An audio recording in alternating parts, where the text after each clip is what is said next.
On a very wet Saturday, the Airfields of Britain Conservation Trust went to the Isle of Man to unveil a marker at the former Jurby airfield. Mr John Quayle, captain of the parish and clerk to Jurby parish commissioners who helped organise this event, initiated the proceedings. Good morning everyone. I can't say welcome to a sunny Jurby for once. The weather has let us down on that. We can't help that. But today we're here to the Airfields of Britain to unveil a marker stone for Jurby Airfield. It's, as you know, the Jurby Airfield had played a good part in the Second World War. So I would like to ask Mr Kenneth Bannerman to say a few words before we unveil it. Yeah. Well, thank you all very much for coming. Just pity the weather couldn't be a bit better, but we're very happy to be here. Just bear in mind that this particular idea as regards to the 5 memorial stones we'll be erecting today and tomorrow has been on the go for the past 11 years, so it's quite momentous this for ABCT apart from anything else. First of all, thanks very much, and especially to not only all of you for organising this and the very kind coffee event afterwards. That's very kind of you, but also I must thank especially Mr Quayle, who's been a tremendous help since I first met him in person in May of this year. He very kindly showed me around not only Jurby but Andres and Hall Cain airfields as being part of the parish.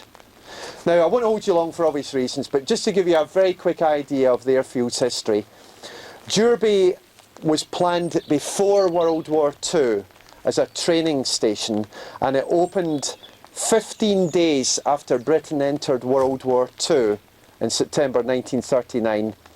And through 5 initial incarnations of the flying school here, as many of the older residents especially will remember, it was used for air navigation and bombing training until 1946.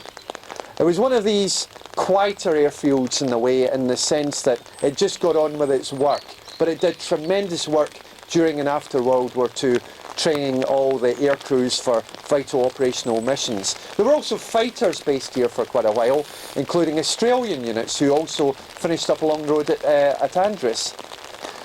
After World War II, come 1946, when Andres closed down, there was an air gunnery school that switched along the road to Jurby. Then the airfield closed down for a while, although it was in care and maintenance. At that time, incidentally, it started to be used as a diversionary airfield for Ronaldsway, not as some people might think in the 1960s, but then in the 1950s and 60s, it was also notably used for primarily ground training by especially the Officers Cadet Training Unit, the OCTU. And this carried on until the airfield closed in a military sense in September 1963. But as you'll know, of course, that wasn't the end of flying year, because between then and March 1973, it was officially used by the Manx government as the diversionary airport for the Isle of Man. And it was just, unfortunately, through perceived wisdom, one might say, that the thought of the high running costs, that the airport in that sense closed down in March 1973. But as is so evident today, Jurby still serves the Isle of Man in a fantastic variety of ways, as are all too evident, the big business and the museum and so on. And Jurby is a tremendous example of how relevant our disused airfields are still today. And this is why, in a more general sense, please do everything you possibly can to not only just remember our airfields, whether active or disused in the UK, but also just try and help them in any way you can, because after all they've done for this country and the whole world, whether militarily and socially, they are enormously important to every single one of us. We simply can't afford to lose these places. So therefore, just please simply do all you possibly can to just help them. After all they've done for us, they just now need a little bit of help themselves, and it is hugely important to every single one of us.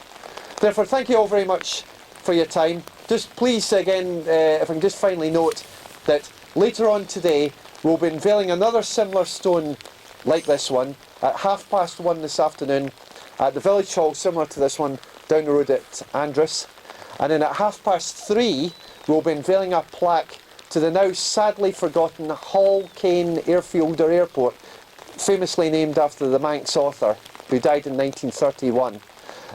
Incidentally, the hangar that's at Hall Caine is now based at Ronaldsway, strangely enough. So it still lives on in the way, along of course with the flagpole there that you can still see in the Ramsey Jurby Road. So thank you again very much for coming, and we're very pleased to say that we're now greatly honoured with the local community, of course, to be unveiling what is now our 43rd memorial. We're planning hundreds more in years to come. In this case, to yet another of these truly unique and irreplaceable places, the one and only Jurby Airfield. Thank you all very much.